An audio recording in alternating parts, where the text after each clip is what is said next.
Turn that shit up. Once again, we are in the building live at Studio 225 on this Monday evening. Man, how y'all boys feeling? Yeah, man, pretty good for a Monday. It's definitely, man. I know you kind of heartbroken about the Baltimore Ravens last night. Go Browns. We joined y'all on the couch. It's okay. For sure, but y'all did it. Y'all had a hell of a season, man. Shout out to Lamar Jackson. Definitely, man. Oh, yeah, MVP. Yeah, for sure. All right. Hell yeah. But yeah, man, we just gonna get right into this, man. This is a very special interview we about to do. It's your boy Dro. DC.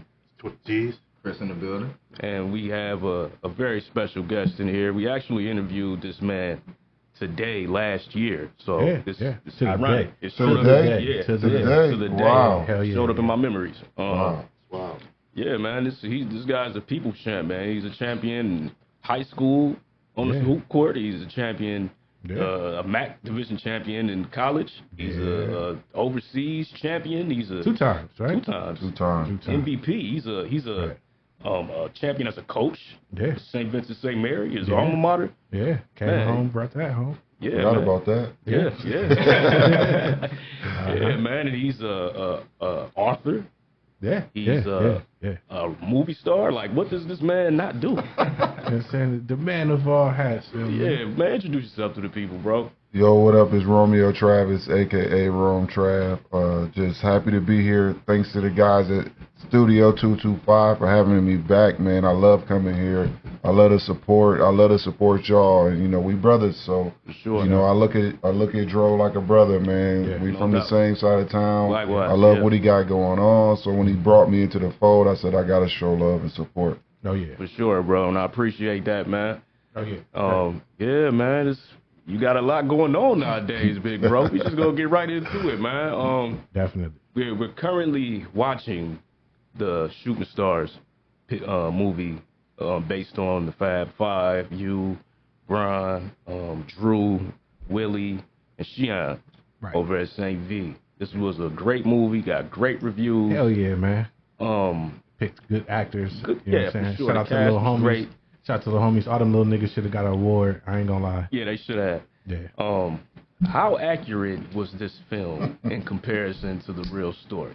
About 40%. Yeah. You know they got a big percent on it. With real stuff that happened. Now, when I say I did go to Central Howard, I went to Central Howard. Yeah. Right. Did I play varsity my freshman year? Right. It's like, I wore a jersey, but I didn't really. Was I playing? Yeah, I didn't play a lot. Yeah, there's a lot of people that would play. Yeah. No, I mean, honestly, they was better than me. Yeah. We had guys that were genuinely better than me. Real good, yeah. And they had a good team. No, we lost in the regionals that year. Yeah, so we had a really, I wasn't upset. I wasn't mad. Like, I was happy to get a jersey. You know what I'm saying? Like, it may be different for some people, but I was excited just to be on the varsity roster. Yeah, wearing my jersey to school on Fridays. I was just like varsity. Yeah, as a freshman, and nobody knew who I was. I just showed up, and I was able to make the team and make varsity. So I was just excited, for everything that come with it. Like, being a freshman on varsity, people know you and showing you love. They're like, hell yeah, man, that's the little homie. He cool. Yeah, and and it comes like, I knew a lot of those guys, but they showed me a different level of respect once they view you as a peer. Right. Yeah, for sure. Definitely. Yeah, he's an athlete. He's doing this thing like, man, don't. Yeah. Hey, he's on. I ain't no bum. Like I can hoop a little bit. So it was cool though. It was a good experience too. I went to the movie set maybe 4 or 5 times. Okay. Right. I went once by myself. I hopped in a few scenes. I took my family twice. They hopped in a scene. And then I took them one time just to go see all the behind the scenes stuff. Oh, yeah, and so like I wanted them to be able to get the total, the whole aspect of movie making. Like when will you be able to take your kids on a real movie set? You know what I'm saying? So I really I had to take all my kids. I wanted everybody to be a part. Everybody to see it, just so they can this is really cool. So it was a dope experience, man. Meeting all those guys, talking to them, getting to know them personally. it was just a great experience. I wish we would have got to know him better. But by the time we even knew, man, I didn't even know they was here. They got here in like April. I didn't pull up until like June. Yeah, so that's what a question I was gonna ask. I remember, coming across on the highway or whatever down by the church over here on the west side. What's the Delia? No, what's that? Odom. V Odom. Yeah, the movie set was all over there. They had all the clothing and people there already set up, ready to go. Yeah, man. So when they were recording at that time, like y'all was just popping in and out. It was new. Yeah, like by that time, we didn't realize that they were here recording. Yeah, because the lady like, we're gonna start recording. We're like, all right, like you know what I mean. Like that don't mean nothing to me. Cool. But then like when we realized that they were actually in the city, like we're like, oh man, we gotta pull up. Mm-hmm. You know what I'm saying? I got my homies from Cleveland calling me like, yo, you need to talk to the youngins. He doing X, Y, and Z.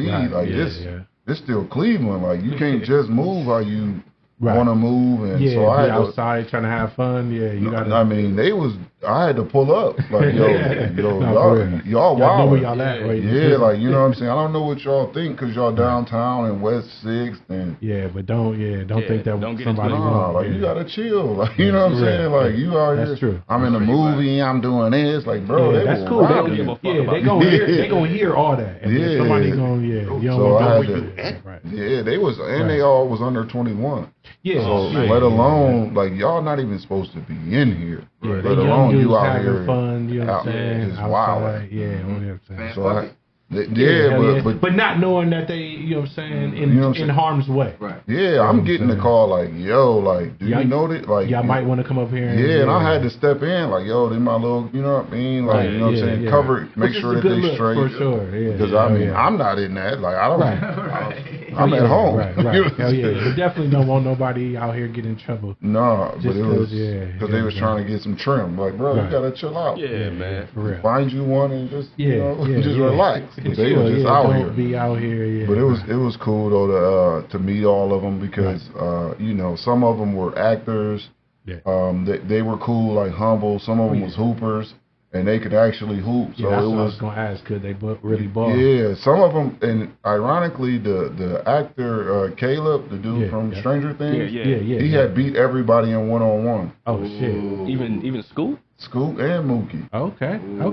So he had beat all of them. He out here. You know what I'm saying? He was on Stranger Things too. But he just cared more than all of them. They didn't care. Like, sure, I get it. Yeah, he cared. Like, I actually beat whatever, but he cared too much. They don't care. Like, you know what I'm saying? They gonna continue on to do their things. Yeah, their next movie and everything. They were all great kids, though. I mean, I don't want to call them kids. They was all great young men. Humble, hungry. None of them had no bad attitudes. Everybody showed love. And every time I see them, even if I reach out now and talk to them just to check on them, it's still all love. Oh, yeah. That's dope. That's dope. Now, you said you showed up to the movie set on multiple occasions, so you got to see what was going on up there. How did it feel seeing NBA prospect? Well, now he's in the NBA, but at the time he was, he hadn't even been drafted yet. But how did it feel to see Scoot Henderson playing you in a movie? At first it was like, man, he don't even look like me. Like, you know what I'm saying? Like everybody else's character kind of favor a little bit. Like we ain't even in the same room. But when I talked to him and I got a feel for his attitude, his mannerisms, his just natural who he was, I'm like, this fits. Like, you know what I'm saying? I can overlook the looks. Because they hit the attitude. And so the attitude was on point. We got similar mannerisms. He got similar attitude, chill, laid back. For sure. You know, but so it was cool. But just for the basketball part, he's better than I ever was. Like, so he's doing stuff. Man. Yeah, he's doing windmills and all. I'm not doing that. So for me, it was humbling because you got to see somebody do that who was actually, an elite athlete. It wasn't they lowered the hoop a little bit on some of them, but just to see his athleticism. But that's all good. Yeah, like he's still doing them dunks. Yeah, he liked that. Like, you know what I'm saying? He's number 3 pick. Yeah, you know what I mean? Like, he got to be something. Yeah, for sure. It was great to see that up close and actually get to know him, and he's a great kid. For sure. Did he get, when you sat down on the movie scene, on the movie set, did he like talk with you and try to like get anything from you to were apply they doing like that character? Like, see, like that's one thing that we did do, but I wish we would have did it earlier. Yeah. Okay. You know what I'm saying? Because they had already been filming for a while when we actually got a chance to sit down and talk and like, you know, he asked me questions about certain situations or how would I respond if this happened or that happened. And so, like, I wish I would have been able to speak to him earlier, really. So we could have been from the whole movie instead of just from that part that I got, you know, and then on, because they didn't even have our numbers or nothing, and it was just weird. Like, it was just like a communication there, but it was just like we told you they were filming, but like you ain't said he was filming in Cleveland and in Akron. Like, we would have. 5-10 minutes. Like, we would have came and hell yeah, at least. Yeah. If you could say, how much would you say that you had a hand in the script? In the script, the actual script. Well, I wouldn't say in the word for word, but the overall view. There were some things about me personally that I can speak to in the film that was supposed to go in the film, that I had to like stand on. Like, I can't have this because it don't fit in this film. Yeah. And so, like, you know, I don't even know if I'm supposed to say this or not, but man, it's over. The movie's over, and it's a great movie. It's still I was supposed to allegedly stab somebody instead of knocking somebody out and breaking their jaw. Oh I remember that's crazy. Year, bro, and I don't recall you being that angry. When they called me angry, man, it was it was true. But it was aggression for the game, love for the sport. I was really rude and shrewd. Okay. And I said what came to my mind. Okay, direct. Yeah. I was overly direct. Like, you know what I'm saying? In a way ain't nothing wrong with that, dog. Adults don't understand that. It is as a kid. When you hurt somebody's feelings. Okay. Like, you know what I'm saying? You could be direct to the point that you abusing it. Yeah, like, and I'm just living in my truth. No, you just being a jerk. You know your tongue is a sword. And and at the time I didn't know that I was that much of a jerk. Okay. And actually, it took me until I got to college. Right. And I was joking on one of my teammates. Every day I was just calling him Father Time, because he was 3 years younger than me, but he was going bald at the time. Oh yeah. In college, you know what I'm saying? And I'm not even thinking about being that age, going bald, and how does that make him feel as a person? Going through that at that young age. Right. That's funny though. But I'm just every day I'm just like, what's up, Father Time? What's up, young old nigga? Like, you know what I'm saying? Like, you a young old nigga. And so, like, I would just be on him every day. And he pulled me to the side one day. He was like, yo, you really hurt my feelings when you called me Father Time. And that was literally the first time in my life I realized like could possibly hurt somebody's feelings.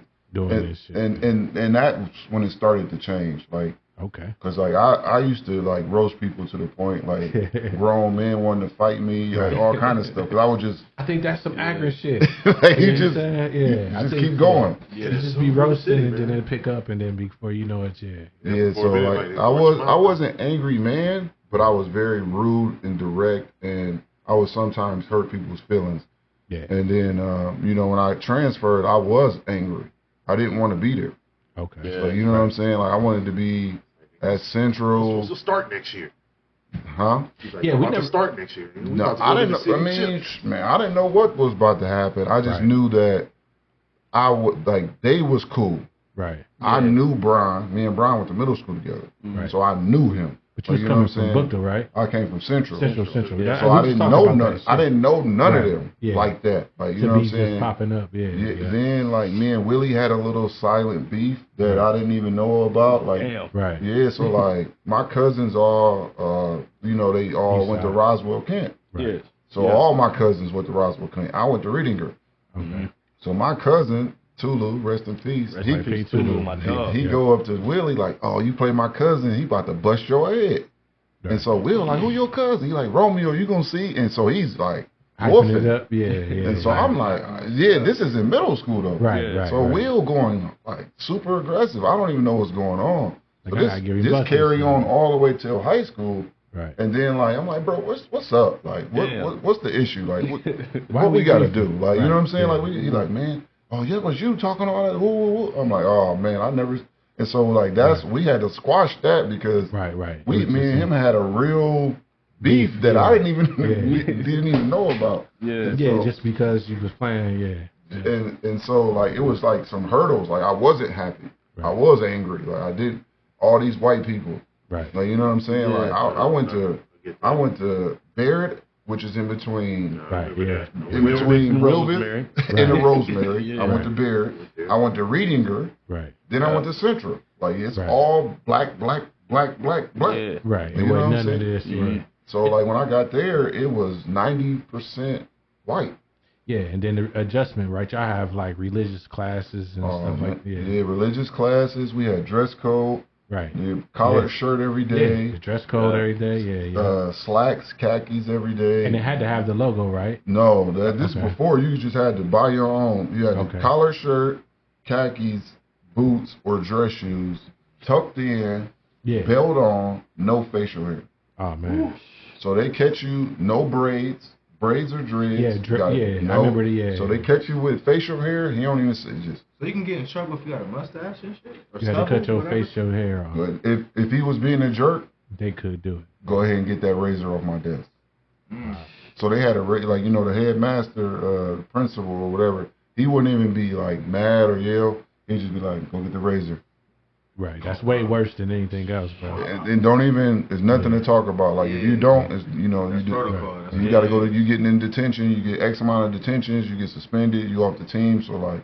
You don't even, you know what I'm saying? So like it's like do this. You have to do this. Like we couldn't have braids, and so like when you see the nappy froze, our senior year, that was us protesting. Right. So like we can't get braids. We just gonna have the nastiest, nappiest froze, and just be out here. Yeah. Like you know what I'm saying? Like we can't do. We can only do so much. Yeah. But that was our way to protest. Yeah. Like, you know what I'm saying? Well, like, we ain't about to be the clean cut. Yeah. You know what I'm saying? Y'all knew how. Yeah, we ain't about to just do whatever y'all tell us to do. We gonna do it our way. Like, you know what I'm saying? So like that was a way for us to protest. Yeah. And so you see a lot of us with nasty froze and not picked out, matted, everything. Right. That's just because we wasn't allowed to have braids. Now what made you leave Central and go to St. P? Man, since I'm on the podcast, I guess it's a long story. Right. But so the last week of school we got exams. Yeah. And so like exam week, teachers just like pretty much done teaching. Like you just in class until it's time to take your test. Mm-hmm. So me and my homegirls, we actually still homegirls. I'm actually her daughter's, goddad. Like this is how cool we was. Right. So she's like, oh, I'm playing a computer game. Yeah. She's like, oh, can I play with you? I don't care. Like, so she comes sit in the chair next to me. We playing on the computer. A teacher run in like, oh no. I'm like, what? She's like, you trying to get you something in my class. Wow. I'm like, what? Like, how'd you go from that to, you know what I'm saying? So she goes, long tangent, blah, blah, blah. Long story short, she said she's going to call my mom. And which teacher was it? Miss Whaley, black lady, short blonde hair. She was only there for maybe a year. She was a science teacher. True. But she was like, I'm going to call your mom. This back then, cell phones at first, she got a little cell phone. She threatening me. I'm like, man, you call my mom, like, she going to be upset. Like, she probably going to come up here and stab you with a pencil. She's like, is that a threat? Is that a threat? You're threatening me. Right. And so I'm like, oh, man, I was just joking. Like, but don't call my mom. She's like, that's a threat. So, like, she's like, that's a threat. You're getting expelled. Oh, wow. So I had to go. I went to the principal's office, and so I get to the principal's office. They call my mom. She come up there. My mom get there, and the principal looks at me like, "This your mom?" I'm like, "Yeah." It's like, "No, this lady right here is your mom." So I'm like, "Yeah." She's like, "So your brother is named Melvin?" Yeah. I'm like, "Oh, yeah." Right. So my brother had got in trouble earlier this year, but if you see my brother, if you see us apart, you wouldn't think we was brothers. Yeah. Right, but if you see it side by side, like, man, y'all actually look alike. But like he dark skinned, thick, strong, like you know what I'm saying. But I'm tall, light skinned, so we don't look nothing alike. Yeah, so it was similar in high school. Yeah, Yeah, more similar before the beards and all that. Yeah. So long story short, the principal goes, this is not an expellable offense, but you got to take your final exam in my office. I'm like, all right, cool. Right. So I get to take the test in her office. She comes up to me afterwards like, you need to leave this school because if you don't, I'm going to make your life a living hell. Who said that to you? The principal? The principal. Kept it real. Mrs. Mann. Right. She wore a blue knee brace. I'll never forget it. Damn. Third office on the third floor. Yeah, I was second floor principal. Yeah. Wherever she at, man. Yeah, but kept it real. I mean, like, it's a lot of teachers out here that's that honest about life. Yeah. And, you know I what had I'm a saying? teacher like that. You run into them, you know what I'm saying, early. They got me about that. Yeah, Quick, you run into them early, man. You run into them, and then you have to figure out, well, damn, what you gonna do? But what happened? That was my greatest blessing. Right. I knew I couldn't go back there. Right. So Like, you know what I'm saying? Like, when people ask me, like, how you know God is real? Because his hand has been in my life my whole time. Like, every time that I wanted to. Yeah, like, every time I wanted to go something. Thought you was going to do something.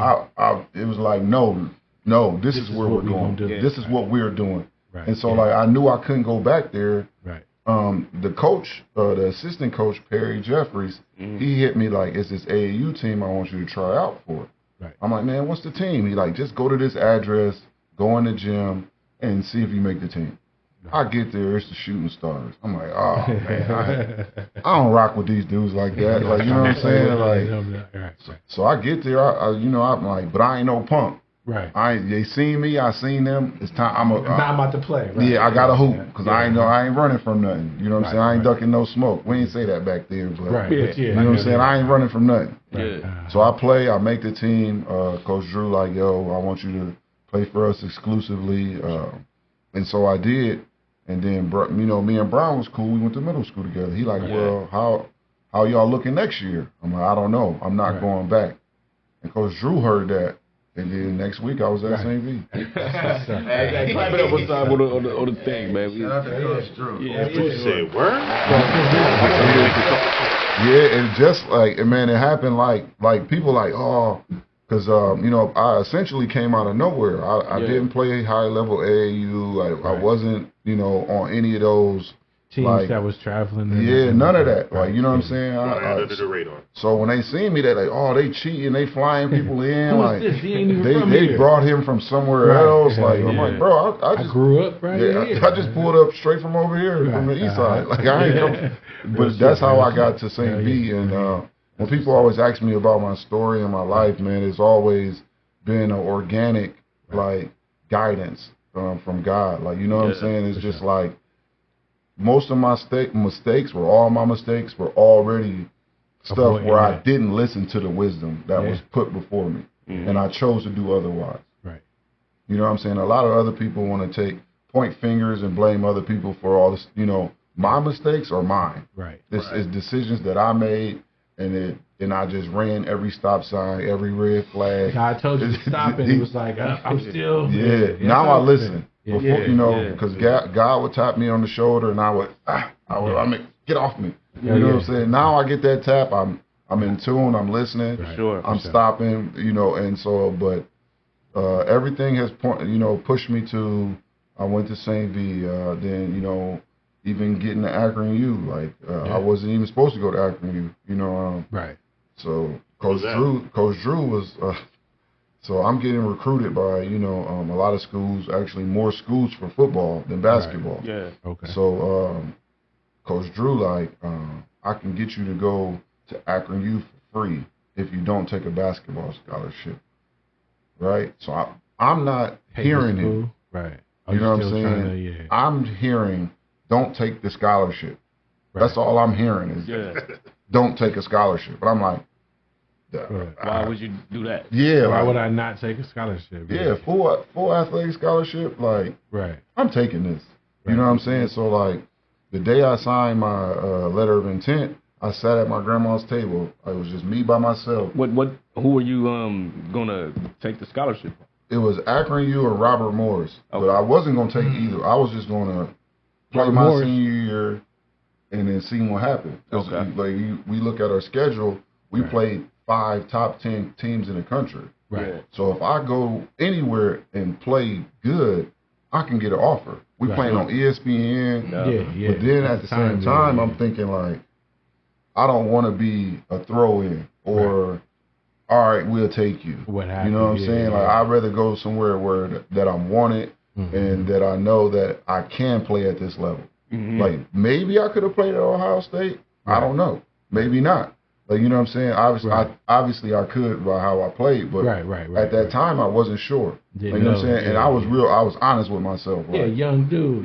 But I'm honest with myself. Like, I don't know if I can play there. I don't want to. But I know if I go here, I'm going to play. Like, you know what I'm saying? Like, I know. Like, so I was like, man, forget it. Like, you know. And was that for basketball or football? Basketball. Okay. They offered me a football scholarship my sophomore year. That's actually going to be my question. What other like scholarships did you get for football? I got Pitt, Purdue, UConn, and Missouri, all to play football. But so I'm talking to the coach from Purdue, and he was like, "Yeah, we really want you. We don't have a lot of guys with your size and ability and blah blah blah blah blah." He's like, because I played defense. He was like, okay. I played defensive end. Yeah. Okay. Yeah, I had 23 sacks in 2 seasons. Miles, you know what I'm saying? Yeah. We got Miles there. But somewhere next to him. He on top of Miles Garrett's book is on top of Miles Garrett. But they told me they wanted me to play offense. He's like, because of my build, I was only like 220, 215 at the time. They wanted me to play splitting, actually. Like, this was before the slot, and they didn't want me to be in the trenches blocking. I was only like 215, 220, but I ran like a 4.6. Play all the gaps. So they wanted me to be like a split end, like I'm not quite a wide receiver, but I'm not a tight end. And so he's like, we run 5 wide. We put you in the middle of the floor, can't nobody guard you. Like, you know what I'm saying? You going against linebackers. Like, you going to tear them up. I'm like, okay, like, that sounds sweet. Like, when would I have to report? Like, you know, like, when y'all want me to come? I'm like, you graduate in June. Tomorrow. We need you here like a week after that. I'm like, okay. I'm like, well, all right, what I'm going to do when I get there? It's like, oh, you going to lift. I said, all right, and then what? It's like, we're going to start practice. We're probably going to red shirt you so you get bigger. I said, what I'm going to be doing that time? Lift. Then the season over, you get a week off, you get to go home, and then you come back. I'm like, what I'm going to do when I come back? Lift. You want action, and I'm like, nah, like, I don't, like, I'm ready to get to it. Like, I can play. Like, I may not be able to, I wasn't ready to physically to play football. 1, 2, I didn't love it. I had fun playing football, but I didn't love it. I didn't love it enough to do what it took to be great at it. So that's the main reason why I didn't take a scholarship for football, because I knew I didn't have what it takes to be great at it. I just played football because I enjoyed it. I had fun. I, like, every year I would get sick during 2 days, just like, because I didn't like football practice. Like, I liked playing, but I didn't like what came with it. Like, you got to be real strategic, and football is like the most team sport ever, in my opinion. Like 11 people got to be on the same page for this stuff to work. Like, and I was never on the same page with my linebackers. I would do whatever I wanted to do just because I felt like I was having fun. Like, I'm out here enjoying this shit. That's why I never played football. I went to Central, they were like, just run. I'm like, dude, I've been boxing for years. Like, I'm ready to hit. If I can't hit, I'm going home. Like, you should have played just so you could hit somebody. They wouldn't let me hit. No, like, he just run. He a boxer. They like, just run. I want you to run and watch. That's probably why they was. I'm like, this is Central power. You need me on the field. Like, no, just run and watch. I'm like, all right, bet. Hey, I ain't gonna lie, man. Central always had, like, and I'm saying this from a nigga that come from East High School. All right, Central Howard had terrible football teams. The worst. Yeah, we had bad teams. But basketball, some of the best. Them games were some of the greatest games in the world to go. Epic. So since we talking about that and we on that topic, how did it feel when St. V played against Central?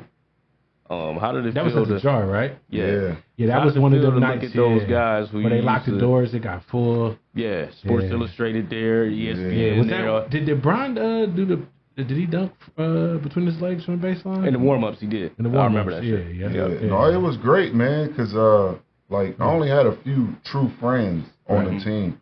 Like, you know what I'm saying? Most of them was big homie. Yeah. Like, you know what I'm saying? Like, most of them, I was a freshman, so they juniors and seniors. Yeah. So they're not looking at me like a friend. Yeah, they looking at me like big homie. Like, you know, trying to big bro me, put their arm around me. Come on, man. X, Y, and Z. And all of them, I mean, every one of them I still got a lot of love and respect for. That's what's Swan Cheatham, Dre Stone, Boostings, Jamal Epps, Bethune. Like, all of them, like, you know, BG, Brandon Green. That's my cousin. Yeah, like, all of them guys, like, really, like, put their arm around me and show me love. Like, you know, all of them for different reasons, but they all did. Right. And so when I got to play against them, for me, it's like playing against the big homie. Like, you know what I'm saying? Like, it's my chance to show y'all, like, I can play. Right. Like, I can hold it down. And I'm niggas, you supposed to have me out there. Yeah, like, I should have been playing last year. Told y'all niggas. But no, it was a great experience. Like, every game was close.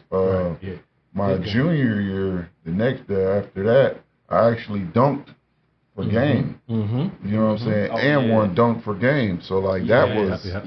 So, like, that was. Wait, you saying your dunk won the game? It was an and one too. And one. And one dunk. Shit. It was 60. It was 63, 62.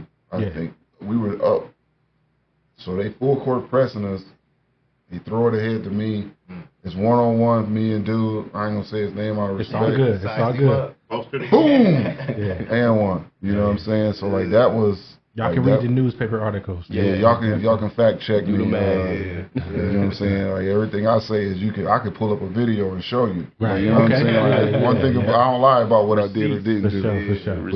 But that was one of the best feelings that I had playing like that. And then we played at Gund Arena that year, which is now Rocket Mortgage, Q or whatever. I had 31 that game. And so, like, that was another one sold out. Right. We played against Warrensville Heights. They thought they was going to beat us. They talked trash all year long. And we smacked them boys. Was that at the end of the year? Yeah, that was in the playoffs. So they wasn't on our schedule. So it was in the regionals, actually. It was in the regionals. So we beat them. So that was a great feeling. Like, I had 27 at halftime. I was killing it. Smoking shit. Right. You niggas getting all these buckets.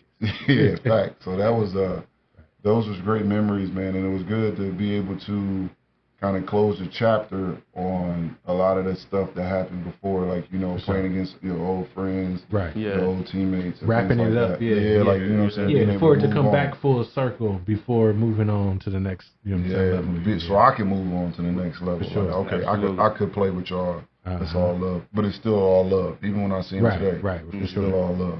Oh yeah, definitely. Hold on, before we move on, this movie scene right here, as we walking out of book though, and I get jumped. I know I'm from the east side. Is that what that wasn't how it went. We're going to have to talk about this. Man, I got 26 first cousins. Right. Ain't nobody let me walk nowhere by myself. Oh yeah, for sure.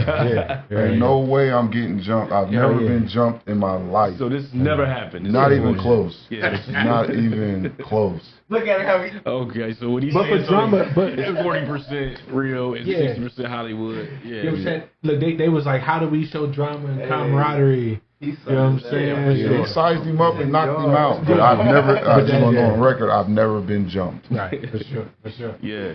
Because that would have been a good question. Like, well, who's the nigga that snuffed you in the... Still alive. Like, that never happened. I've never been snuffed in my life. Never happened. Better keep his hands to himself. Right, for real. No, real shit. Rome a big dude. I mean, right, man. First a motherfucker really be got a lot of balls to just walk up and just snuff it ain't Rome. that many niggas that was like, I'm about to just run up. But I also greet people with love.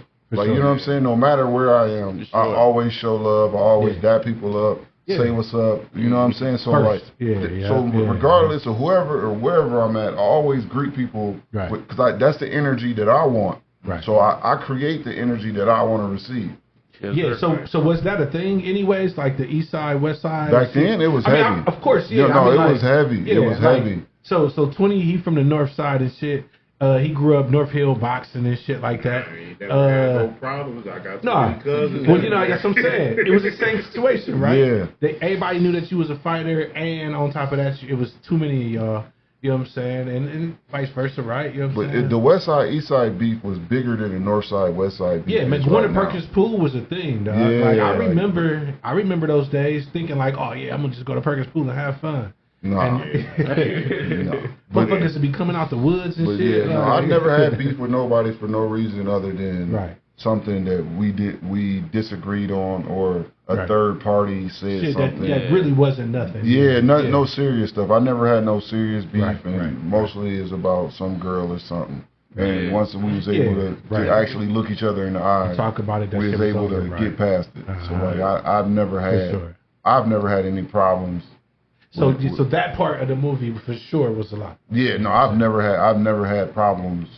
Right. I've never had that kind of problem, like because I don't carry yourself that way. Yeah, I don't put myself in that type of situation. Right. I went to like 7 elementary schools. Yeah. And so a lot of them dudes they knew you anyways. We went to school together. Dog, I know you. I know you from somewhere, bro.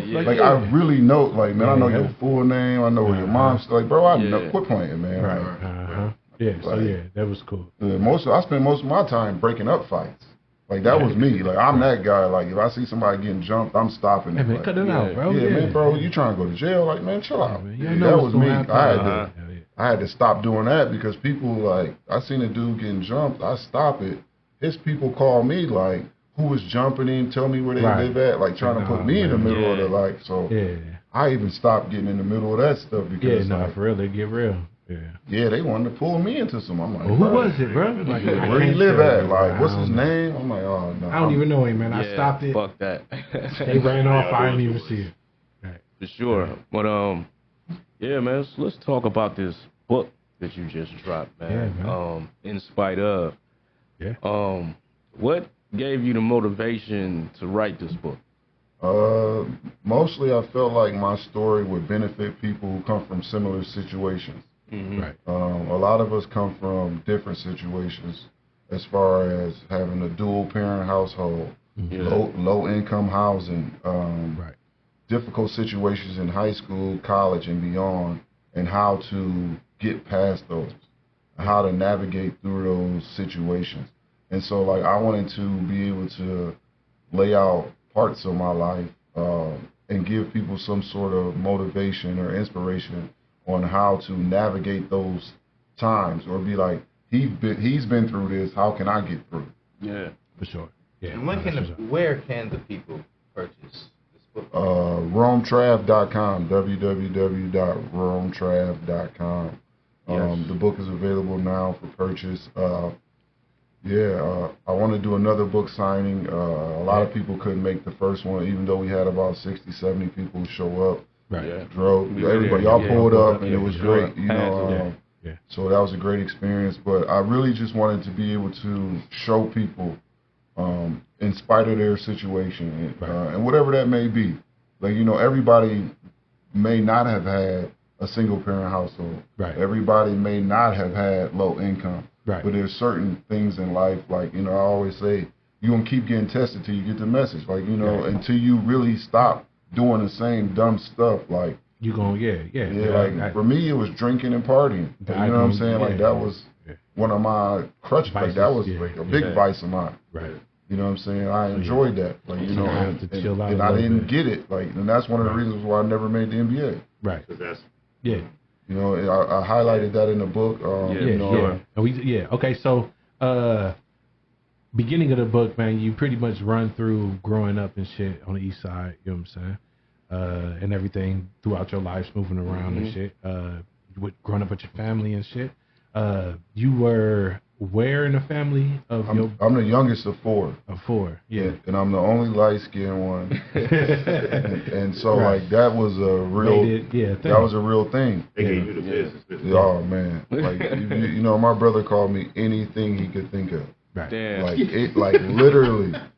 Anything joke that could come up, and he got to the point where he couldn't even get creative no more. And he was just like, "Shut up, wall!" like you ain't even creative. I'm just a wall now. Milk, egg, right? That's what cake mix. Right. Like it was like he would go on and on, And then, like, you know, anything white he could think of, bread, crust, like everything. This is where the attitude comes from. That's where, you know what I'm saying. But you ain't gonna call me banana pudding, no. Man, dog, we got one more time. One more time. Yeah, only time I ever got a hit on my brother. Right. Is like all this time we was arguing. About that in the book too.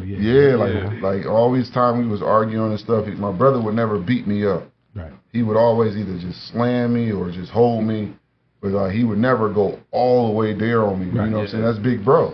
Yeah. But one time my mom came and put him in a full Nelson. I said, "Oh, this my time. This is my time." That's the only hit I ever got on my brother. I got my hit off. I only got one though. It wasn't even a 2-piece. I only got one. He broke out of that full Nelson. Hit me in my stomach so hard. Said, "You lucky that's all I do to you." Right. In my mind, I won. Yeah, but mine. My brother would never take it. He would never take it there on me. Never. As much as I pushed him and antagonized him. And he knew his little bro. I mean, still now. One time. One. That's it. I got my one. I got my one off. Hell yeah. Shout out to Big Bro, man. Shout out Big Bro, man. He's the best big brother, man. A lot of people ask me like, how can you hoop, like, you know, or play football or anything? My brother 3 years older than me. And I'm playing with him and his friends. So when I'm playing with kids my age, like, this is easy. That's a walk in the park. You know what I'm saying? Like, I'm not, like, you know, like, why you ain't never scared? Bro, I played against grown men. I had to walk down to the street to the hood and, like, really ball, like. I'm playing against grown, drunk men. Yeah, for real. For real. Seriously, dog. Morgan Park Saturday. Morgan Park. Morgan Park. Yep. Every court up there. The weed out game, 7-Eleven. Some of the best. But that was some of the best basketball you could have ever in your life. You know, and it was great. And I even, you know, until something happened. Yeah, but I had great big homies. You know, guys like Rudy. And you know, Marcus, you know, and they would always be like, "Nah, like this ain't for you."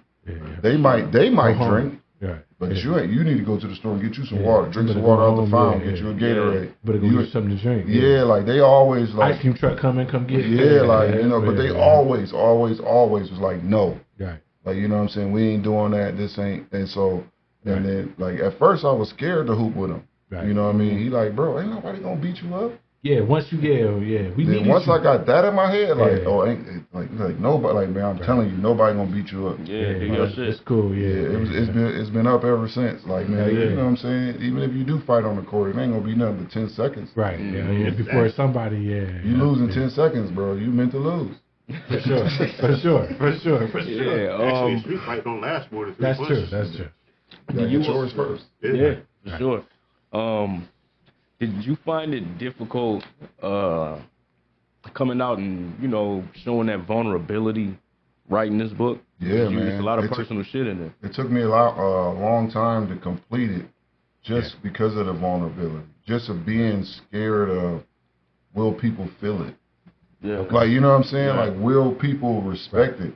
Will people not even read it? Yeah. Will people say you lying?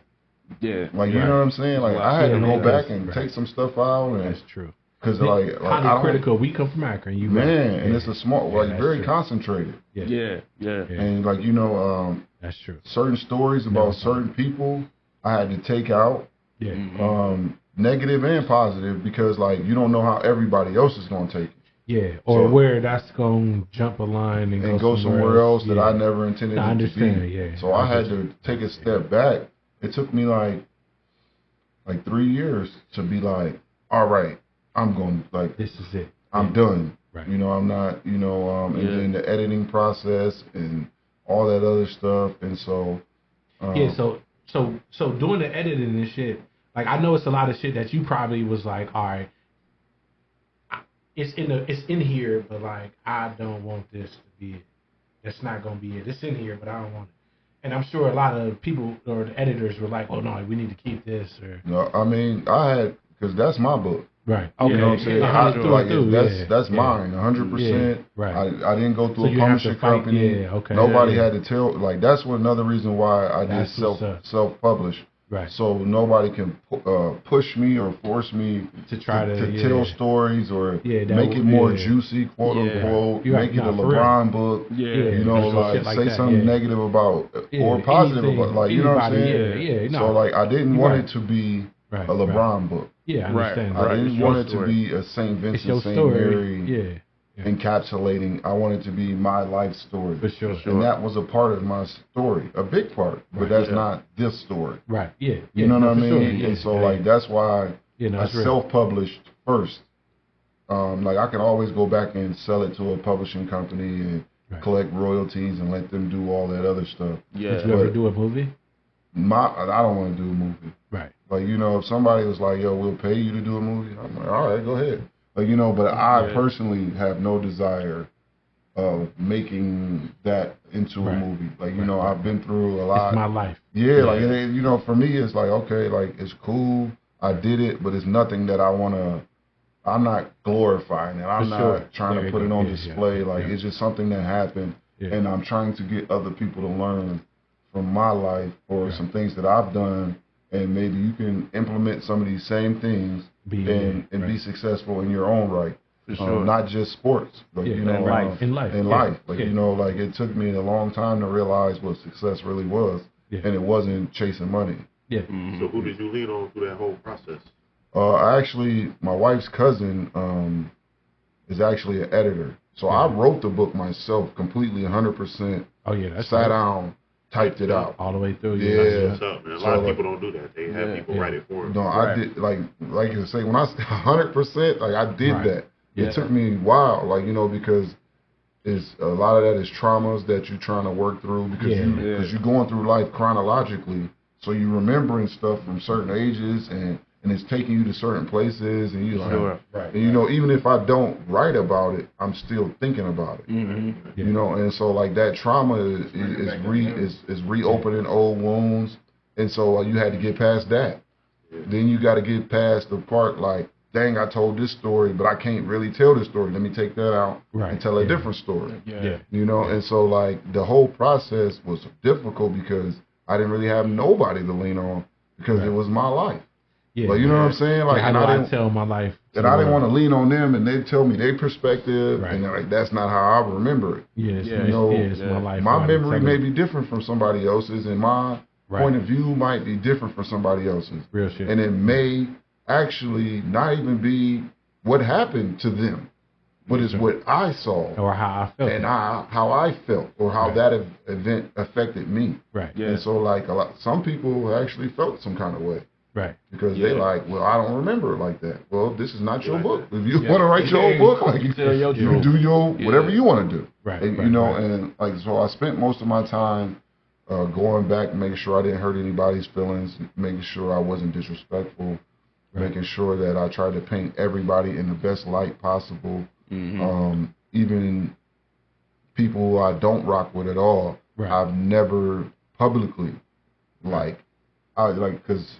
One of my friends, I actually spoke to Maverick Carter about it, and he was like, "Just remember, everything once it's printed, it's out there forever." And so once he said like that changed the whole dynamic because I was about to go in on certain aspects, like forever, and like you know what I'm saying. I don't feel that way about you now. Like, you know what I'm saying? But like you know, like forever, certain people I wanted to go in on, like real, like and tell my side of the story. Like you know what I mean? But I'm like, for one, that's petty.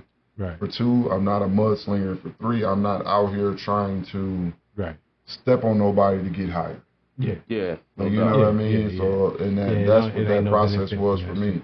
It was difficult though because it's like you said, it's part of my life story. And it's real, and it really happened, and you open yourself up, and you being vulnerable, and then you get to that point of like, okay, I'm cool with everything that could possibly come from this.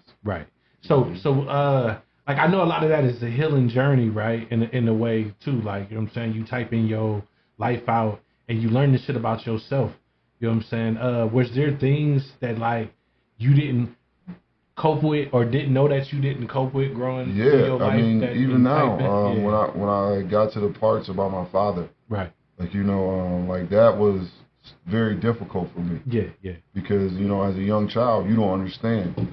But as an adult, you I fully understand. Like I'm a father, as a father. Yeah, as a father, a husband, a baby daddy also. Right. Like you fully understand what he was dealing with. But he also had other demons that he was dealing with. And you know, and now I get it. Before my dad died, we made peace. Right. You know, he died in 2018, and before he died, to get that peace, like we actually made, he's never seen before that. Right. He never got to see his grandkids, like my kids. I would say. Right. So I would never take my kids to see him. I'm like, he wasn't no dad. He don't get to be a granddad. Right. Yeah. But it was crazy because in June I came home from overseas. I took all my kids to see him. We hung out for hours. He died in July. Right. Like, you know what I'm saying? Like, so sorry just that. So like catching up, coming back and shit. Did it feel like, you know what I'm saying? Like, you know, was it like a normal day in the office when y'all met when y'all came back home? No, it was great. You know what I'm saying? Because for me, I didn't hold any anger towards him. Like more so, I was more like disappointed. Like, dang, you really a sucker for real.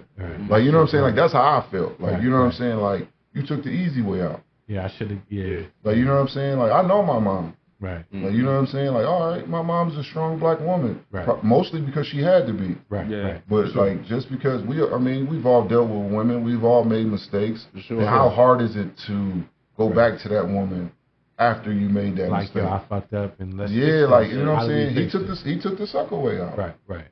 You know what I'm saying? Like, I mean, no disrespect to him being dead, but that's just what he did. Yeah. And you know, and for me, like, I wanted to do that. Right. And I felt like, man, why do I feel like it's okay to take the easy way out? And then once you peel them layers back, like, I know where it came from.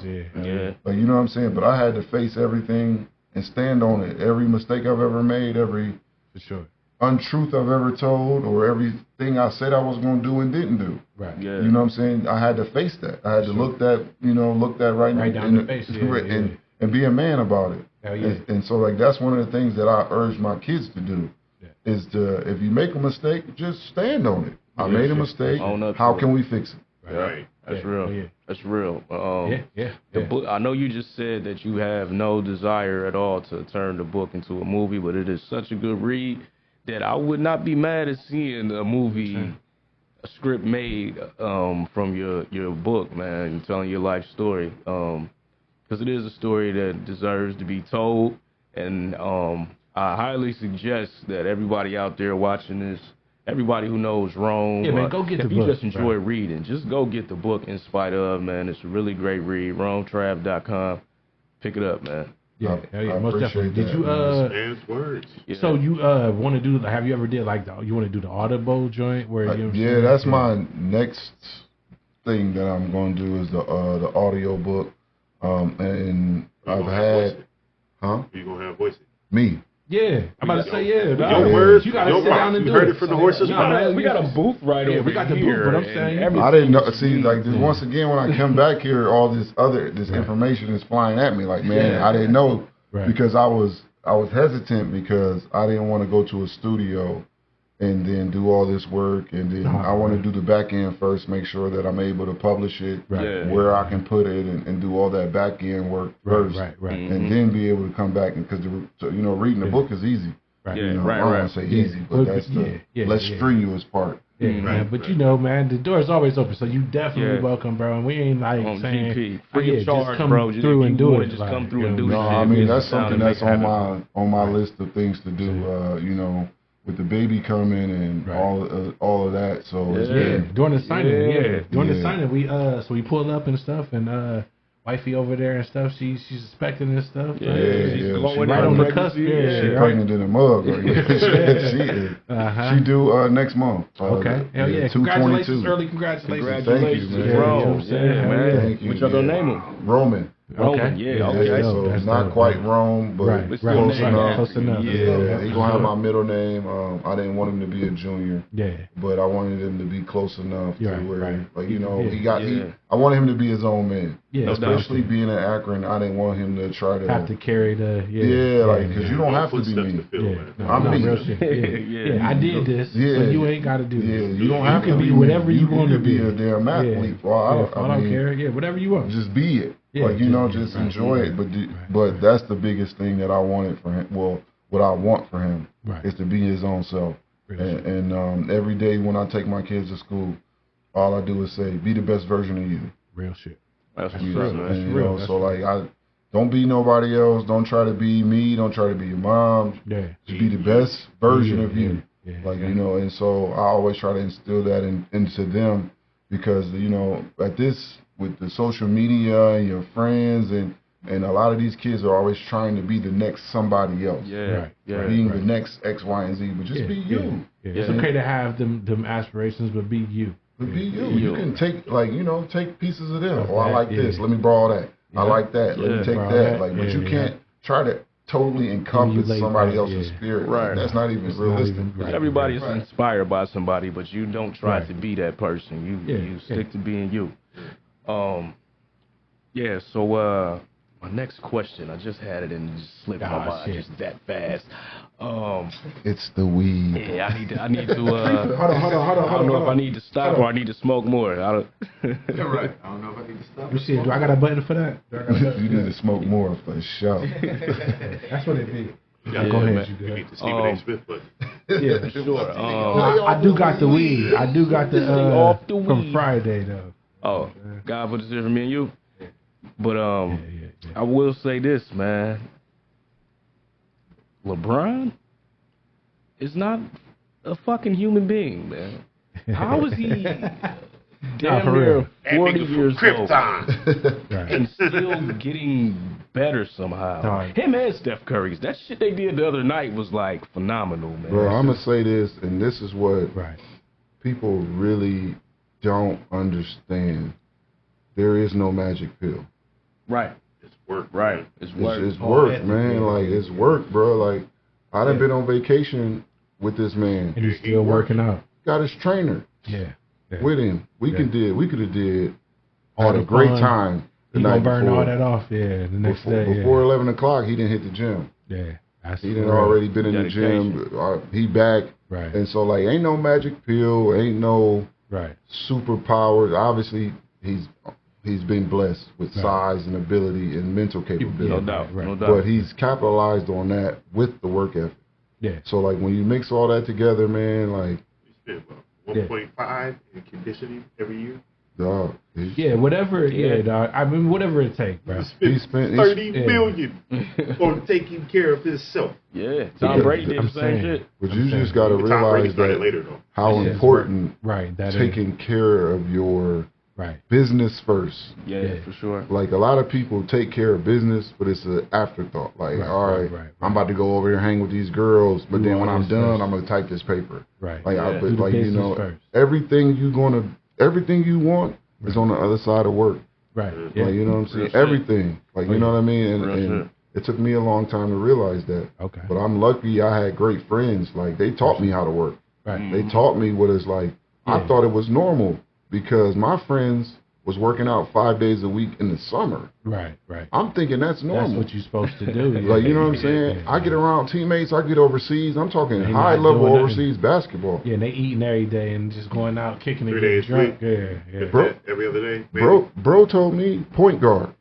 He told me this is the first time he touched the ball since the clock ended last season. Oh shit! Wow. Like, for real? Bro averaged like 15 and 10. Just imagine if you ain't in really put some into it. If you put it in, you probably averaged 25 and 13. Yeah, like, you know what I'm saying? Like, that was shocking to me. Yeah. Like, I had teammates that smoked blacks every single day. What?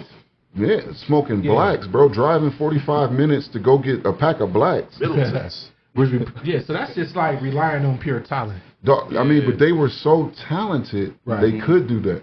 I'm not. I'm gonna be honest. Like, I'm not that talented. got to put some work in. Everybody should though. I have to. Right. I had to. Right. I wasn't that talented, bro. Right. I wasn't God. When people say you showed up on the scene, I literally did. Like I came from out of the hood just hooping. Right. I could hoop in the hood, and I did. But like I had to really work. Once I got out of college, bro, and they started paying me, I started paying people. Like, okay, I got to pay him for this. I got to pay him for that. Yeah. Like, you know what I mean? Like, I'm going 5 days a week in the weight room, 5 days a week on the court, playing 5-on-5 2 times a week. Right. For the summer. Like, you know what I'm saying? Like, and then when I go hoop overseas, we going 2 days every day. Yeah. Oh, yeah. For 14 years. Like, you know what I'm saying? Like, that's... Yeah. Like, gotta stay... You know what I'm saying? Aware, man. It's new shit every day, right? But that's when you really want it. You know what I'm saying? But then you gotta work. You gotta put the work in, man. I mean, it shows though, right? Ultimately, you got. You put the work in, and good stuff gonna happen. God, God gonna bless you. You do you put the work in. Put the work in, it will work out. Man. Man. Well, okay, so like we talk about all of that in the past, but now in the future, man, we was just talking about off scenes. You know what I'm saying? You drinking water, you fasting. You know what I'm saying? Beginning of the year cleanse and stuff, man. Yeah, it's called the Daniel fast, 21-day fast. It's through my church, World Harvest Christian Church. Okay. First things first is find what worked for you. Right. Mm-hmm. Like, you know what I'm saying? For me, eating chicken, I love chicken. Me too. I fucking love chicken. I love chicken. Right. So for me to not eat chicken for 21 days is a really hard task for me. Right. So certain other things is like, nah. I can do that. I don't really care about that. Like, you know what I mean? Like, don't eat beef. I don't care. Yeah. Like, I don't eat pork as it is, so that ain't no problem for me. Yeah. So, like, you know, I always tell people, find something that you love, and ask yourself, are you willing to give it up? Yeah. Because if you're not willing to give it up, it controls you. You don't control it. Yeah. That's dope. And so, for me, like, I always ask myself, what can I not do? How long can I not do anything? Sure. You know what I mean? Because I want to know that I'm in control. It's my body. You know, God gave me this, and I have to respect it. Yeah. And, like, you know, self-discipline is the greatest form of self-love. Yeah, for sure. Because if you can control what you're eating, you can control the whole rest of your life. Yeah, how you doing everything. Yeah. You know, and so for me, I'm doing it. I'm the only one in my house doing it. My wife's pregnant, so she can't do it. Yeah, oh man, I know she got crazy. Yeah, she's like, I'm not doing this. Yeah, right. The baby gotta eat. What baby needs the kids definitely ain't doing it, so I'm out here thugging by myself. Yeah, so it's been a very, you know, sometimes lonely process. Yeah, challenging, man. How do you So how do you eat first? You gotta eat first. So the Wednesday, it's easier to watch everybody else. It's easier to watch everybody else eat. When you full, full, it's cool. Like, you know what I mean? Like, so, and then have a plan. Always have a plan. Know what you want to eat. Like, going throughout the day. Like, so, like, the hardest part is when you hungry or you want a snack and you're just looking around like, like, you know, and then I love gummy bears, candy. So I got a little candy drawer, you know what I'm saying? Like, snacks off I don't even look in the candy drawer, like, you know, so, like, it's difficult, man, but it's not impossible. So what's been your go-to food since you've been fasting then? Quinoa, because I don't eat rice, bread, pasta, meat, dairy, eggs. So I don't eat none of that. So, like, the quinoa, they got cauliflower rice. Okay. So I just, you know, make a little cauliflower rice. I have been using sauces. So the sauce is made with milk. God forgive me. I'm sorry. But, like, you know what I'm saying? But I haven't been using any milk or dairy. So if I got like a little salad dressing, like I'm just eating the dressing. I'm not going to that extent where you know what I'm saying? But like, the goal is basically, you know, to jumpstart my year with a thankful, just showing God that I'm thankful for all these blessings that I've been blessed with. Sure. And, you know, there's no way that I can pay back God. I can't pay God back for all these blessings. So all I can do is sacrifice. My token of just my token. And then share it whenever. Because me, I'm not abrasive. I don't go around hey man, let me tell you about God. Hey, Right. let me like that ain't my calling. Yeah, right. For sure. You know what I'm saying? But if somebody asks me a question, I'll answer. Yeah. You know, if somebody want to talk about it, we can talk about it. Yeah, But that ain't my calling. I'm not gonna lie. I'm not aggressive with it. But this is the way I choose to live my life. Yeah. Everybody else is different. I'm not here to judge. I don't really care. Honestly, I don't like how this. It's like I'm in my bubble. Yeah, like I'm just doing my thing. Like it ain't my job. I can encourage you some shit. Yeah, I ain't the shepherd. That ain't. I ain't. But I'm just gonna do my thing over here. You wanna do X, Y, and Z? That's cool, bro. Like do you? So they got this TikTok crave right now in the avocado bread, where they like smash avocados and air fry it. It's just avocado. Yeah, my daughter been eating avocado toast for probably, she's 10. Yeah. She probably been eating it for like 4 years. Oh yeah. She is so bougie, man. She is the littlest bougiest. Like, man, what is you doing? Man, I come downstairs, she done fried the egg, made avocado, put the salt and pepper. Like she is a little bougie chef. She don't eat. She won't even eat lunch unless she packed it herself. Oh man, how she wanted. How she wanted. That's helping y'all out though. Yeah, man. Wifey eat avocado, salt, pepper, and a fucking pickled egg down there every day. A pickled egg? Pickled egg. Wow. Avocado. Man, okay, so like everything with avocado. I'm weird. No, just an avocado. Slice that bitch. I'm weird, bro. Salt, pepper, it's crazy. Get a spoon. Just rack it in. Boiled pickled egg. Yeah. A pickled egg. That's where you lost me. Where you find pickled egg? That whole shit lost me. Man, I've never seen I never one. knew. Yeah. You know them eggs, they need a little purple juice. Oh yeah, they look like dragon eggs. Look like somebody. It look like they dipping in shit for. Yeah, bro. I'm not a pickle guy, really, man. Like, you know what I'm saying? No. Yeah, I'm not a pickle. More I'm not respect to an her. egg guy. And her But that's consistency. Or avocado guy, personally. But no, avocado go hard. I don't like avocado either. Really? My daughter love it. I can fuck with it. The guac and shit, especially some homemade guac. I can do it.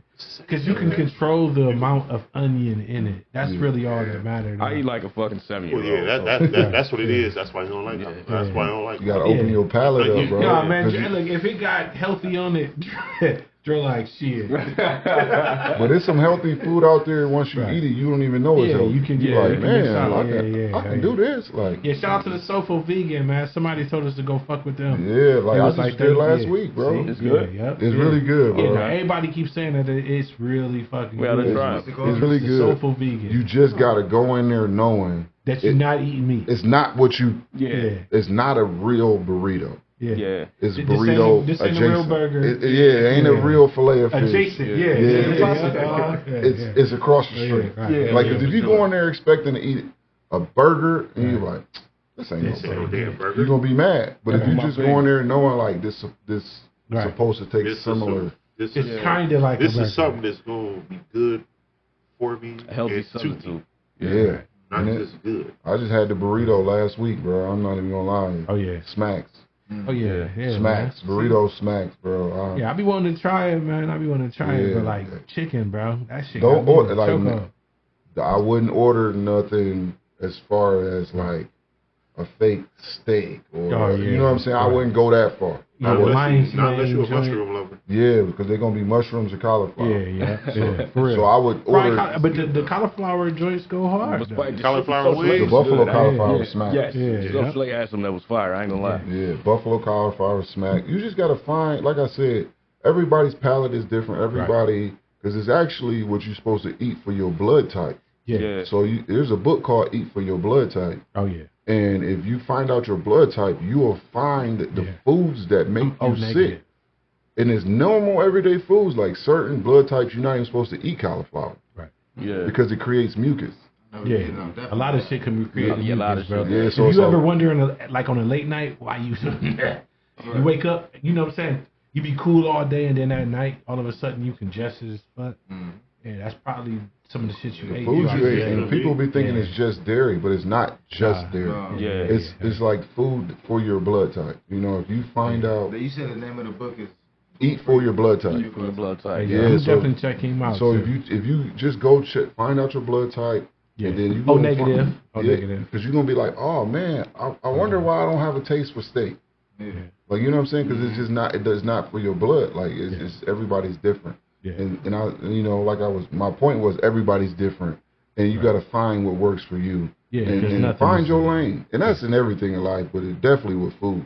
Yeah. Because if you're sitting over here trying to, you know, find like, oh, they eat like this, like you ain't gonna work for you. Yeah, you're gonna be mad as hell yeah. Actually, your kitchen is supposed to be your hospital. Yeah, you're supposed to eat your food that sound dope, as medicine. Technically, it is supposed to be because you're supposed to eat your. Hell yeah, man. I'm a tea drinker. You know what I'm saying? And I want to get into like making that shit at the crib or whatever. But like, man, like I am so pro like. You gotta take herbal. Hit that button and making, you know what I'm saying? You like, gotta take the herbologist classes to I just want to have it done already for real, like, you know what I'm saying? Like make it easy on you. Yeah, that's what it is, man. I like, and shout out to our local people, man, because we do have a lot of places here in the city, man. In the last few years, shit has grown. It became more. I don't know what you would like, you know what I'm saying, health, wellness, like, you know what I'm saying, awareness maybe or something. Yeah, the awareness around health has been very popular. Yeah, for sure. And not even, I don't even want to say popular, it's been growing. The interest in self-help has been growing. And I think that it's important, especially as black people, because we just naturally from generations, we eat poorly. Yeah, the you know, majority of the food that we eat is killing just us. live poorly, like just, you know what I'm saying? When you think about you getting all the scraps and you turn it into 5-star cuisine, you're like, you magicians. Of course you got to put some seasoning on it. Yeah, you got to throw a little Sazon on it. Man, if you getting chitlins, you turning that into a meal and people are enjoying it. You got to do Can you imagine? No, I'm not. I don't eat chitlins either. But can you imagine? People do. Hey, eat this. This what y'all gotta eat. Oh yeah, like just because we ate that shit, we don't gotta eat that shit now, dog. No pills. We're not slaves no more. So but I understand why people do it, because like a good piece of bacon, bro, it's hard to say no. Yeah, it's hard to. You know when it's been put in your spirit for generations, bro, it's hard to break these generational curses. For real. Like we all got family curses, bro. Like that's been in our family for generations. Yeah, and it takes us to be aware of the curse. To start to break the. You gotta break it. Somebody, I mean, you just gotta break it. Yeah, like you know what I mean. Be the change you want to see, right? You gotta break it because either you gonna change your kids, right, or you gonna keep creating the same problems that you had. No, for real. Yeah. So I don't understand why people do that. Let's start off first, man. My condolences, bro. You know what I'm saying? Man. Rest in peace to my grandfather. I lost my grandpops today, man. Rest in peace, man. Yeah, he lived a long, beautiful life. 90 what? 97. 97 years old. Young, made it longer than he ate better than you for sure. Yeah, you know what I'm saying? I'm about to say, man. On average, man, like black men, you know what I'm saying? Like, I think it might be like 67, some shit like that. Yeah. You know what I'm saying? Like 97. Yeah. 30 years. You know what I'm saying? That's almost another 4 scores, nigga. Yeah, that's your lifetime. That's how you got to meet him. Yeah. That's a blessing. You know what I'm saying? And my mom left this world at 60, man. Yeah. You know what I mean? You know what I'm saying? So for her father to live to be 97. Yeah, 3 times, or 30-some years older. Yeah. You know that is, I mean, for the black community, dog, it's hard to, we don't live long. We don't. We haven't ate good. We, like, you know what I'm saying? Like, not just talking about, like, systematic shit. Like, you know what I'm saying? Like, we just ain't took care of ourselves. We are super stressed, and we, like, you know what I'm saying? This is these curses, bro. Like, we got family. We say we got generational curse. We got curses in our family, bro. Like, from stuff that other people have did and just passed it down. Yeah. Right. Like, so we got to learn to first adjust to that. See it. Like, oh man, like, look at what I'm doing. Yeah. Like, let me stop this and adjust, like you said, to be the new person that I want to be. Because we all know you all know in your heart the vices that you have. Yeah. Like, you know, like when you lay down and it's just you and God. Yeah. You know. God, bro. You know what Yeah. Real. For sure. Real. That's true. Like, we all got to stop and look at ourselves and say, how can I be the best version of me? Yeah. That's real. Yeah, and then from there, what do we do from that, man? So, like, kudos to you for fasting. and doing your thing, I'm bro. hungry 'Cause I right know now, it's I know it's tough. Like, you know what I'm saying? I gotta eat before I go home. I know my wife can cook, so I gotta eat. I ain't gotta going get home. something real fast. I ain't going home hungry. For sure, man. You know we surrounded by a bunch of good food spots down here. I ain't going to none of them. I ain't going to none of them. Yeah, can't do I'm going to Mustard Seed. Yep. Okay. Right down the street. Yeah. Right up the street. That salad package. Yeah, give me something just to go home and so I ain't hungry when I get home. Cause if I am, little vinaigrette. it's hard to watch a motherfucker eat. Man, eat good. Like the hardest thing is, you know, the devil tell you what you're missing. Yeah. You know what that's like. You know. You remember. You just Smell had that. it. And Smell so that, like all them they play tricks in your mind, man. But like I said, overcome that though. It's the will. Yeah, oh man, you got to be stronger than that. For sure. Like, you know, and that's what I'm doing. Will try to do now and try to show other people. Like, you know, this is what you can do. Like, you know, and that's the whole point of the book. That's the whole point that's of my life moving forward is to show other people that it's possible through me. Yeah, man. So yeah, like you said, man, bringing it back around to the book, man, that is exactly, you know what I'm saying, the story, you know what I'm saying, from the back that you portray in this story. Not that it's a portrayal, you know what I'm saying, because conveyal. Oh, I know what you mean. Right, yeah, man. We not here for none of that. Hell yeah. So man, thank you, man. First of all, for like just being you, bro, genuine, real motherfucker. You know what I'm saying, doing your thing. Man, your story is always, you know what I'm saying, it's always been compelling, but to be able to put it in the book, you know what I'm saying, and give it to the world, man, I hope that, like, y'all can get it out y'all heart, bro. If y'all ain't went and copped it and shit, man, go pick it up, bro. Yeah. Hopefully you put it online so people can just, because, you know, I love my people, but, like, we all don't be reading and shit. So, like, you know what I'm saying? Yeah, hopefully you can put it online in audio book. You know the audio book, coming from 225 Studios. I'm about to come back and record it here. Yeah, for sure. No, man, you definitely got the floor, bro. And we gonna make sure you need it, bro. Till you complete it. You can get there and be like, yeah, man, you know. I ain't about to be on no Barry White. But in the meantime, RomeoTravis.com. RomeTrav.com. RomeTrav.com. I sign all the books. If you want something special in the book, you don't have to send me a message or email. But every book that I've sold, and I've sold over 250 copies. That I've signed all of them. Yeah, so that's the, you know, we gotta get him on the bestsellers list, bro. Yeah, from the city. I got a long way to go, man. I'm just happy that the 200 people that shit just show support and, you know, and bought it and hopefully they read it and took something from it and got to know me a little better and, you know, got to know the person I am and I'm not my mistakes because we all make mistakes, but I'm not them. Like, you know, so I appreciate y'all for having me. For sure, do you plan on doing any near future book signings outside of the? Man. It's just difficult with my wife being 8 months pregnant to plan stuff. Like, you know, I don't want to plan something and then she goes into labor. Like, you know, and I gotta, no doubt. You know, so really, everything's on pause until she's home, recovered, and I'm able to leave her for X amount of time. For sure. That's what's up. Until then, I'm not going nowhere. I'm not doing nothing. Don't ask me to be nowhere, no extended periods of time. I'm not getting on no planes. I don't care about none of it. I ain't even going over an hour. Making sure wifey. Hey, that's why. Salute to wifey. Shout out to wifey, man, because when we were on the elevator coming up, he told me, man, I was laying down, and wife woke me up like, don't you got somewhere to be? You told them people you're gonna be there, you better go. So man, that is. She been doing that for years. Like, you know what I'm saying? She's been holding me. She's the homie. Man, she's been holding me accountable, and not even in a negative way. Yeah, no, for sure. You know what I'm saying? When I was still hooping, I'm supposed to be on the court at 9 o'clock or in the weight room at 9. It's 8:45. She like, nigga, what you doing? Oh, you tripping? Like, you know what I'm saying? You got somewhere you supposed to be. Like, what you doing? Like, you know, like, this ain't you. You sick? Like, something wrong? You canceled the workout? You good, bro? She been holding me down, and she just told me, "What would you do without me?" I'm like, "Man, I don't know. Forget." Shout out to my wife, man. Shout out to wifey, man. I appreciate you more than words can ever say, man. Thank you. Just everything you do, I appreciate you. There's no way that I can ever I can't even convey that. No gift, no purse, no bag, none of that. What you do, just being a mom and what you go through, carrying babies, taking care of the family, like there's no way that I could ever repay you, and I can't even try. So I won't. Man.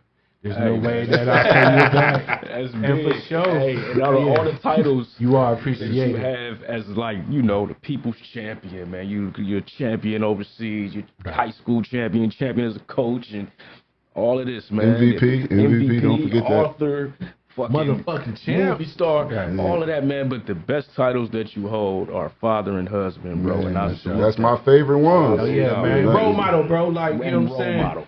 It's like you know what I'm saying, your kids and shit and everybody around here, man, dog. We love what you do, bro. Thank you, man. I ain't have no dad. I had to make sure my kids had a dad. That's how it goes. I refuse to be the guy that I know what it felt like. Yeah. Like, I know what it felt like to sit on the porch. Right. Like, you know what I'm saying? Like, and just wait for hours on end. And the nigga never showed up. Yeah, my mom used to tell me. Right.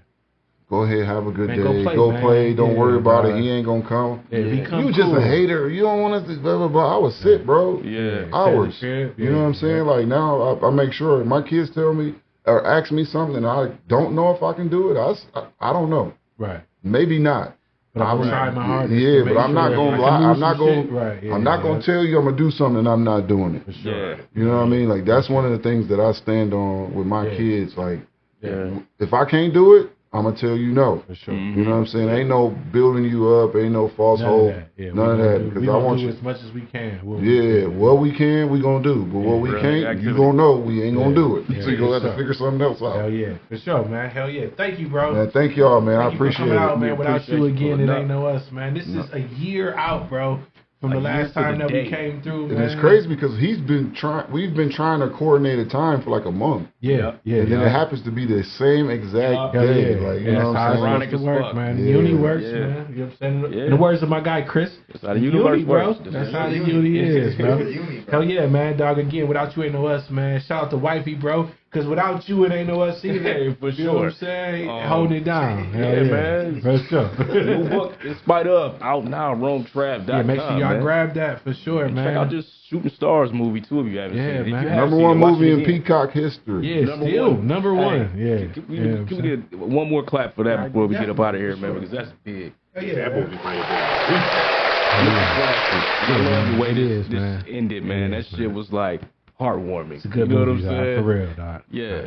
It's a happy ending to a great story. Love my dogs, man. Sure. Man, they're my boys, my brothers, man. I wouldn't change it for the world. Them boys, they changed my life in more ways than one. Yeah. Sure. You know, from everybody, Sheon, Willie, Drew, Brian, B. Wings, Frankie, all the homies, Preston, man, hold your head. Everybody, like, I love all y'all. Yeah. Y'all taught me a lot, and just, I appreciate everybody, man, because we a family, man, and we still move like that. Yeah, for sure. Yeah, which is dope, bro. I'm about to say, just before we get the hell up out of here, man, it's rare, bro. Like I don't think people realize how rare that is, man. Like it's hard to grow up, you know what I'm saying, and be around the same people and love the same folks that you've known as a kid, man. We all fall out and grow up and have our differences and separations. Some people get into shit that you ain't into, or you know what I'm saying, whatever the case may be. Like, you know what I'm saying? So it's dope to see that, like, even throughout all of the growth and differences, that, like, y'all still able to come together, you know what I'm saying, do y'all thing, laugh and joke, be friends, you know what I'm saying? No, it really is. You allow. Yeah. You allow the people around you to grow. Yeah. You allow them to be a different person, like who you first met. Because if I hold you to this 13, 14-year-old kid, dog, that's we 39 years old, bro. Person, dog. Stop talking to me about some stuff I did when I was 14. Shit, like, don't you know what I'm saying? Like, we allow each other to grow. Yeah. We allow each other to be not the same person who I was. I mean, not in a negative way, but we we maturing, we growing up. I'm saying, even in the small spaces where you might have to call your manager and be like, hey, bro, you tripping. You bugged out. Yeah. But anybody can get it. Anybody can get it. Anybody in the group chat. Everybody can get humble. That's real fucking friendship, bro. You know what, you're right. Yeah, that's real friendship, bro. And that's a rarity, man. So, you know what I'm saying? Like, that's a salute to y'all is too, for real. Man, it's been love, man, and I'm just proud of everybody and the growth, you know, as into manhood, fatherhood, into everybody's own career. Like it's just been a lot of positivity, man, and I'm just happy to see everybody crossing over into that threshold of just being happy. Yeah, you know, because there's a lot of dark times for a lot of people, man. Like a lot of that stuff wasn't public, it wasn't social media, but it was a lot of dark time for a lot of people, man. And just to see people cross over into that happiness, into that wholeness, into being complete. Yeah. Like the complete version that you want to be in this moment. Like obviously we're gonna keep growing and keep doing being complete, bro, and just being happy. It's rare. And I'm glad to see a lot of my friends becoming that. Like, you know, and so I'm happy for them, and it's just been a blessing to be able to share my story, because a lot of people don't even get a chance to tell people what they're going through, let alone share their life story. So that's another blessing in itself.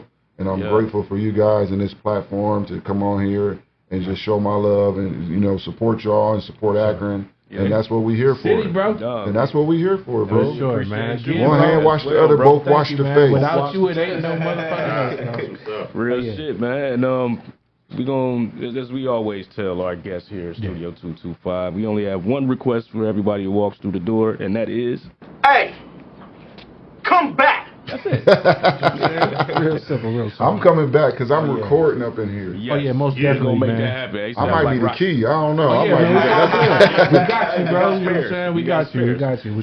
How you want to do it? You want to come in the booth, or you want to sit at the desk? You dim the lights and shit, you know what I'm saying? Yeah, man. I gotta sit down, man. I'm too tall, man. I need to relax my back, man. Hell yeah. Yeah, man. Shit, you can even bring the kids and the wifey. We have man, you know what I'm saying? We'll figure it out, man. If not, it's food around. You know what I'm saying? I appreciate y'all. That's love. Yeah, no doubt, man. But we're gonna leave on this note as we always do. Now I'm gonna leave on this note here. Got it. Like I said, you got one foot on the banana peel.